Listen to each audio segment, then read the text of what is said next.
And I've known Nathan for about 10 or 11 years now. We first met at the University of New South Wales in Sydney studying petroleum engineering.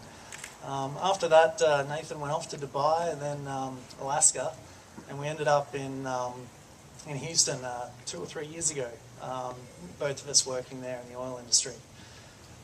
It's a real honour to be Nathan's best man. He's a great bloke. I've got a lot of time for Nathan, heaps of respect, really good friend. But with the honour of being best man comes the responsibility of the best man's speech. And as everyone on my table will attest to, I've been really quite nervous about doing this speech. But Nathan should probably be a little bit nervous as well. In Australia, it's somewhat of a tradition that the best man says a few stories about the groom at the wedding. Now, it's in part a toast, a little bit of a roast, not a complete character assassination, but I'm just going to share a few little anecdotes about Nathan for the benefit of you out there that don't know him so well.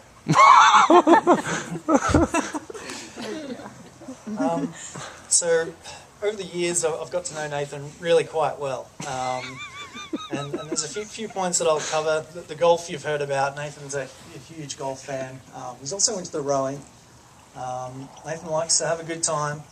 He's got an adventurous spirit.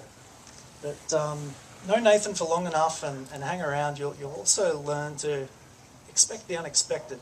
There's a random, spontaneous nature to Nathan sometimes that can catch you by surprise. Anyway, you might not know what to look at him, but he really is quite athletic. He's as John said there, a scratch golfer, and he really works hard at it. Every opportunity he gets, he's out on the golf course and having a go. Every time I play with Nathan, he's trying out the latest technique. He's got all these toys and instructional videos, and his enthusiasm for the game actually got me into it. I hadn't played golf really all that much at all until I'd met Nathan.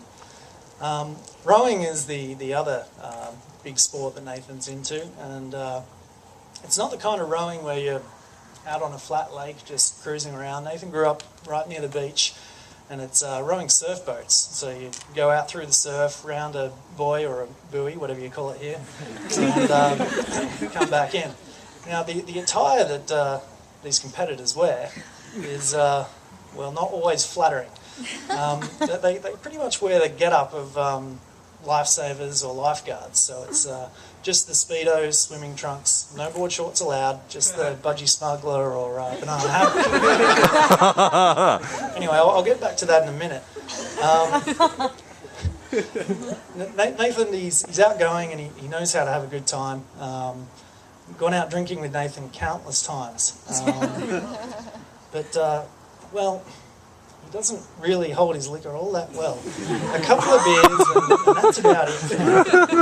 That's really unfortunate because Lindsay's quite the beer connoisseur. I'd say that she knows more about beer than anyone else here. And, well, at least Nathan, your 2 beers will be good ones. But Nathan's not the guy that you need to carry home or anything like that. He knows how to look after himself. At university, we'd be out drinking and Nathan would disappear. Like, where's Nathan? He's around.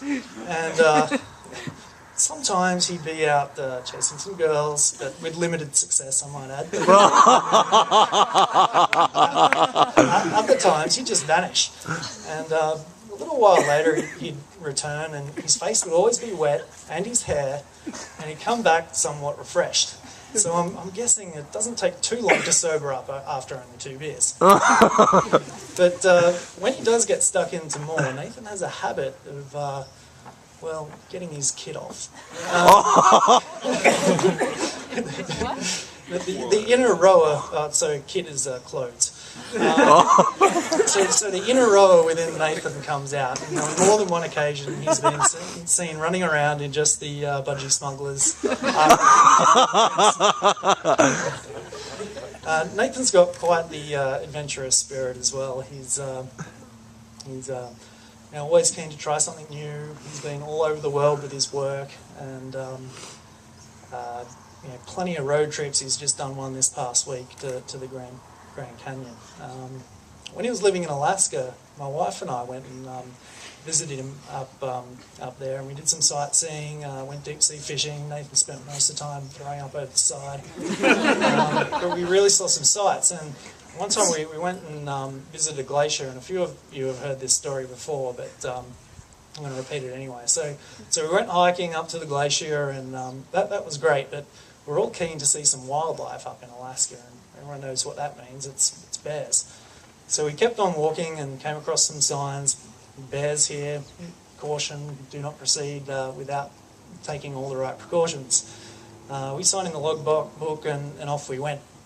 Climbing up this mountain, and it got thin, and we came around a blind corner, and I said, "Fuck, there's a bear." We really snuck up on this thing. It was not too much further than that table just there away from me. So I'm the scaredest I've been in my life. And I'm trying to back up. But Nathan knew what to do. He had his hand firmly in my back, keeping me between here and the bed.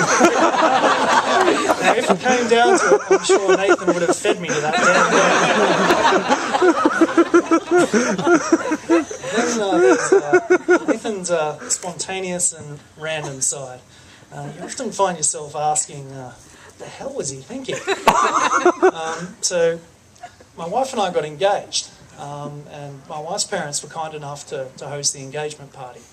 And things were winding down, and Nathan had been there, and he had to go rowing early in the next morning. So we had a bed all made up for him, and he was more than welcome to stay. But for some reason unknown to me, Nathan decided it would be a better idea to sleep in his car and drive the 10 minutes down the road so he could be close to the rowing in the morning. But on the way down to the beach, Nathan did an illegal U-turn. He got pulled over by the police. And they, what are you doing? And he did the breath test and all that sort of stuff, and passed no problems. He was taking it easy. Nathan takes his sport pretty seriously. So wisely, when the police officer asked him, "Where are you going?" he didn't say, "I'm going to go sleep in my car at the beach." He said, "I'm going to stay at a friend's place in Sutherland." What he didn't tell them was he was actually going back to the cemetery, because that's where my wife grew up. Her father was the caretaker of a cemetery. So Nathan went back to the cemetery, and all the lights were off. So instead of calling or knocking, Nathan climbed into the cemetery with his sleeping bag and slept outside for the night. He's the only person that I've known, or my wife's parents have known, that have spent the night under the stars in the cemetery. Only Nathan would do something like that.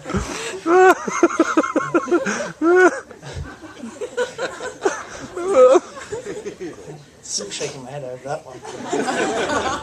Anyway, fittingly, it was on the golf course that Nathan first told me about Lindsay, and it was clear that Lindsay was really someone special to Nathan. He was really excited about it, and I think Nathan's really lucky to have you, Lindsay. And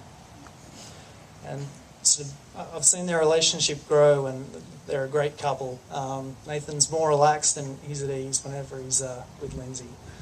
And when I really came to the conclusion that they were a committed couple was when Nathan let me know a little bit about their pillow talk. Now this is not quite what you would expect.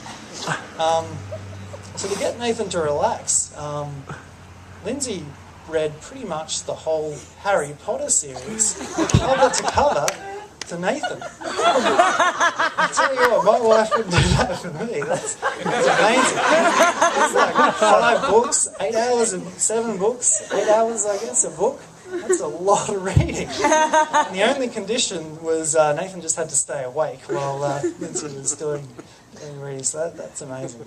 Anyway, that's probably more than enough for me.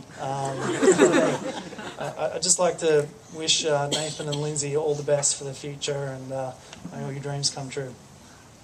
Thanks.